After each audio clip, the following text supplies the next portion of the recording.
మీకు కొంతమంది famous sports person పేర్లు చెప్తాను. Sachin Tendulkar, Rafael Nadal, Tiger Woods, Javagal Srinath, Sourav Ganguly, ఇట్లా చాలా మంది స్పోర్ట్స్ పర్సన్ ఎవరైతే చాలా ఫేమస్ ఉన్నారో వీళ్ళు వాళ్ళ ఆట ఆడుతున్నప్పుడు చాలా ఇంజరీస్ అయ్యాయి. రఫెల్ నాడల్కి నీ ఇంజరీ అయింది, సచిన్ టెండూల్కర్కి ఎల్బో ఇంజరీ అయింది.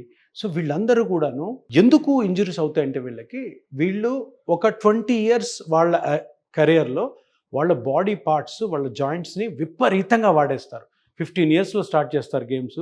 30, 35, 40 వచ్చేసరికి వాళ్ళ జాయింట్స్, స్పైన్, ఇతరత్ర టెండాన్స్, లిగమెంట్స్ అన్నీ కూడాను భయంకరంగా అరిగిపోగా మధ్యలో వీళ్ళు ఆడుతున్నప్పుడు వాళ్ళకి ఇంజరీస్ అవ్వడం సహజం. ఈ పెద్ద పెద్ద ప్లేయర్స్ అందరూ కూడాను వాళ్ళ ఇంజరీస్ని ఎలాగ పరిష్కరించుకున్నారో మీకు తెలుసా? వీళ్ళందరూ కూడా తీసుకున్న ట్రీట్మెంట్ వాళ్ళ జాయింట్స్కి కానీ లిగమెంట్స్కి కానీ ప్లాస్మా థెరపీ. ఈ ప్లాస్మా థెరపీ వాళ్ళు తీసుకున్నప్పుడు ఇండియాలో ప్లాస్మా థెరపీ లేదు. అందుకని సౌత్ ఆఫ్రికాకి కానీ, ఇంగ్లాండ్కి కానీ, యూఎస్ఏకి వెళ్ళి ట్రీట్మెంట్ తీసుకున్నాడు. సచిన్ టెండూల్కర్ టెన్నిస్ ఎల్బోకి అదే తీసుకున్నాడు. రఫెల్ నాడల్ మోకాళ్ళు ఇంజరీ అయినప్పుడు అదే తీసుకున్నాడు. టైగర్ వుడ్స్ కూడాను టెన్నిస్ ఎల్బో వచ్చినప్పుడు సేమ్ ట్రీట్మెంట్ తీసుకున్నాడు. సో ప్లాస్మా థెరపీ ఎప్పటి నుంచో స్పోర్ట్స్ ఇంజరీస్కి ది బెస్ట్ ట్రీట్మెంట్ అని మీరు అందరూ తెలుసుకోవాలి.